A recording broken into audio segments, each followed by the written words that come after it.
Cinema Shogun here, and in my last video I reported to you all that the Crumbleys appeared in court yesterday for a preliminary hearing.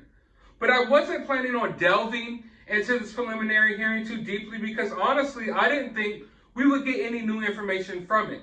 I thought for the most part it would just be a rundown of everything we know so far, but that wasn't the case at all, ladies and gentlemen. In fact, we got a lot of information out of this preliminary hearing. For one, we got a good idea of what was going through Jennifer Crumbley's mind on the day of this attack. We got to step inside of Jennifer Crumbley's mind and get a good idea of what she was thinking and how she was reacting to this whole situation going down. And not only that, there was a few witnesses called to the stand during this preliminary hearing, and they got pretty juicy. It got pretty juicy. In fact, one of Jennifer Crumbley's co-workers took the stand and confirmed that the rumors were true, that Jennifer Crumbley was indeed having an affair. But not only that, she then dropped a bombshell and let everyone know that James Crumbley, Ethan Crumbley's father, had an affair of his own. And she basically put it on blast that this family was totally dysfunctional, and I don't think that's going to look good on the Crumbleys when this comes to trial. I really don't think it will. Everything that we got out of this preliminary hearing made the parents look worse, in my opinion. Even the defense, they just didn't know what they were doing, in my opinion. But the prosecutor said something that really resonated with me. It wasn't something deep, it was something simple, but it's something that I wanted to share with you all. And quote, "Anyone who's been a parent or been around children appreciates that parents and adults don't control their behavior and aren't always responsible for it. But the unique facts in this case clearly warranted prosecution." And the reason that stuck out to me is because this whole case I've been kind of iffy about, because this is the first time in history that parents are being held accountable in the court of law for something their kid did I don't want to say that word on YouTube, but this is the first time that parents of a school, you know what Ethan Crumbley is, have been held accountable for what their kid did. Now, I'm not saying that I disagree that parents should be held accountable for some of their kids' actions, but I do think that's a slippery slope. I don't think all parents are responsible for everything their kid does. In this situation, like she stated, that there was unique information about this case in particular that warranted a prosecution. That being the fact that his parents knew that Ethan was going through some things mentally.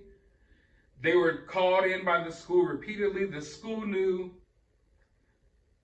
And knowing this information about their kid, knowing that their kid was depressed, knowing that their kid was so-called seeing ghosts and talking to demons, knowing their kid was drawing these disturbing images, knowing their kid was mutilating animals, knowing their kid was doing all these crazy things, they still went ahead and purchased him a firearm.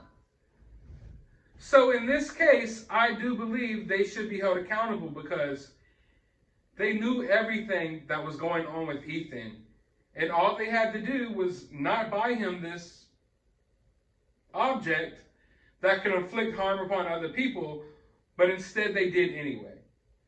The mother even confirmed that she knew that Ethan couldn't even be left at home by himself. She was afraid to even leave Ethan at home by himself because she knew that he would do something with some of these guns. Yet they went and purchased him one of his own, even though this kid had drawings that was depicting him doing things to his classmates, even though he had these videos that he was recording at home, basically letting it be known that his intentions are to do what he ultimately did. It just doesn't make sense. And that's why I do believe in this unique situation, they should be charged. And I'm glad that they are going to go to trial. Now, that isn't even the most interesting thing that came out of this preliminary hearing. Probably one of the most interesting things of all is the fact that we got to listen to Ethan Crumbley's father's 911 call. When he got home, realized the gun was missing, realized that it was probably his son who was the one responsible for what happened at Oxford. Let's listen to this 911 call. 911, what's the location of your emergency? Okay, I'm not really sure. I'm at my house. There's an active shooter situation going on at the high school. My son goes to the high school. I have a missing gun at my house. I need an officer to come to my house right away, please. Okay, I'm not going to be able to send anybody to your house right now, sir. They're Okay. they're on the active shooter situation right now. I understand that. There's a million cops there. House? I have a missing gun, and my son is at the school, and we had to go meet with the counselor this morning because of something that he wrote on a test paper, and then I was in town, and I saw a whole bunch of cops going somewhere, and I made sure that I wanted to get to the high school to see if something was going on in the high school, and then somebody told me that there was an active shooter, and then I raced home just to find out. Okay. And I think my son took the gun. I don't know if it's him. I don't know what's going on. I'm really freaking out. I understand. My son's name is Ethan Crumbley, Crumbley. Eley. All right, sir, I'm going to put you on hold for just 1 second, okay? I have to talk to command and see if I can do anything for you, okay? I'm going to put you on hold. Thank you. You know, in this 911 call, he mentions the fact that he's freaking out. He sounds a little bit frantic. But at the end of the day, you have to remember, folks, he literally just left the school.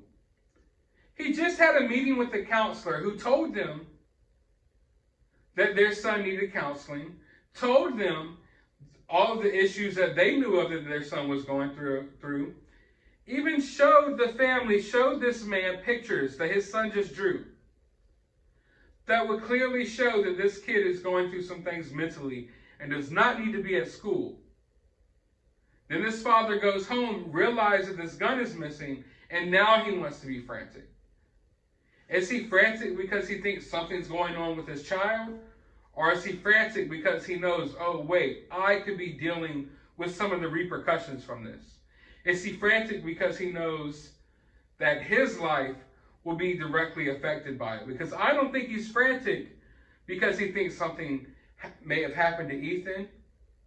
I don't think he's frantic because he knows Ethan's life has just gone down the drain because of what he did at the school. I think he's frantic because he's viewing his life like, where is my life going to go from here? I don't think he's thinking about his son. I don't think he's freaking out about his son, because if he was freaking out about his son, if he was concerned about his son, he would have taken him from school at that moment. Ethan Crumbley's father didn't have a job where he couldn't take off, or he didn't have a job where, he just couldn't possibly take Ethan out of school. The guy was an Uber Eats driver, DoorDash. Put Ethan in the back of your car, carry him around with you while you make your deliveries. That's all he had to do. Maybe talk to your kid in the process of doing this. And maybe this situation wouldn't have happened. But now he's freaking out. Now he's frantic. But he wasn't freaking out when he was in the counselor's office and they put these drawings in front of his face that his kid drew, talking about hearing voices in his head and wanting to kill his classmates. So I don't sympathize with Ethan Crumbley's father, from this 911 call at all. Some maybe will. I think that the defense, I think that the attorneys for the Crumbleys would like people to sympathize with this. They want people to see that, that his father was showing so much concern in this 911 call, and that his father even made the effort of calling 911. Like, he didn't get home, realized it was his kid and make a run for it. He called 911. So they think that this was looking good on Ethan Crumbley's father, but to me it just was like, dude, you had the awareness to know as soon as you heard, something happened at the school, you immediately thought it was your kid. So why didn't you take your kid out of school? And that's the point that I've already made before. If something like this happens at school and you immediately know it's your kid, then there's a problem. Then you as a parent should have known that your kid shouldn't be at school. If something like this happens at school and you immediately know, my kid did that, then your kid shouldn't be at school and then you have the awareness of knowing that your kid was capable of doing something like this. And the moment that he said he heard that something happened at school, he thought it could be his kid, rushed home, checked for the gun was gone. At that moment, he knew exactly that it was his child. And I don't think he was concerned for Ethan for one moment. He was concerned for himself. But I want to know your thoughts about this down in the comments below. While you're down there, hit that thumbs up button, hit that subscribe button, ring that notification bell. If you would like to support the channel, my Cash App is in the description of this video. I will also have a link to my other YouTube and my Twitter account. Go subscribe and go follow over there. But as always, find some time out of your day to go watch a movie.